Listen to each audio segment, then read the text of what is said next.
గత ప్రభుత్వాలు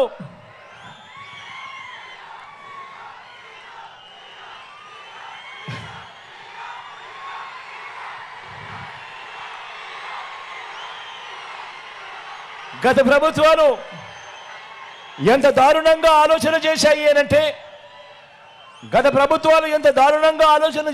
అంటే గతంలో మన రాష్ట్రంలో 100కి దాదాపు 30 మంది ఆడపిల్లలు 10వ తరగతి కూడా పూర్తి చేసిన పరిస్థితి లేదంటే ఆలోచన చేయమని అడుగుతా ఉన్నా.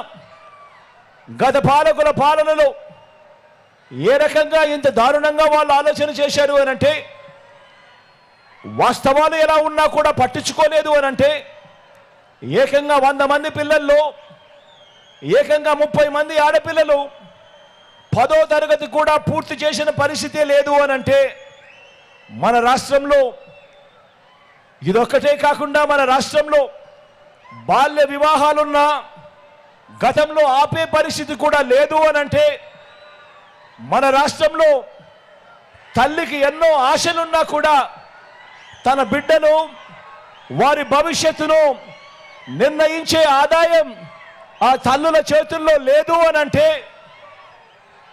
మరి ఇలాంటి పరిస్థితులు ఉన్నా కూడా పాలకులు పట్టించుకోలేదు అనంటే, మరి అలాంటి పాలకులు ఉన్నా ఒకటే లేకపోయినా ఒకటే కాదా అని అడుగుతా ఉన్నాను మీ అందరితో కూడా.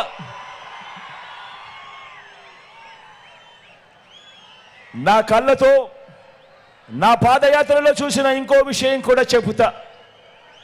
మన వ్యవసాయంలో మన పంటలు పండించడంలో మనం కొనే పూల నుంచి తినే కూరగాయల దాకా, వరి నుంచి తృణధాన్యాల దాకా, మనం అన్నం తింటున్నప్పుడు ప్రతి గింజ మీద అది ఎవరి నోట్లోకి వెళ్తుంది, వెళ్ళాలి అన్నది భగవంతుడు రాస్తాడట. మరి ఆ గింజను పండించడంలో ఒక రైతు పాత్ర, ఒక కూలీ పాత్ర నా కళ్ళతో నేనే చూశా. ఆ ప్రతి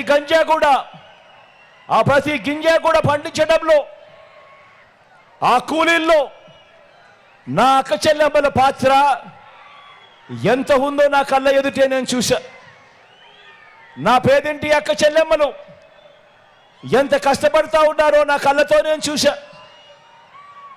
ఈరోజు నేను చెప్తా ఉన్నాను, ఈరోజు పని వాళ్ళుగా, రోజు కూలీలుగా చిన్న చిన్న వ్యాపారాలు చేసుకుంటూ బతుకుతా ఉన్న ఆత్మగౌరవం గల లక్షల కుటుంబాలు వారి బతుకు బండిని ఎంత కష్టంతో లాగుతా ఉన్నాయో నా పాదయాత్రలో నా కళ్ళారా కూడా చూసుకుంటూ వచ్చా.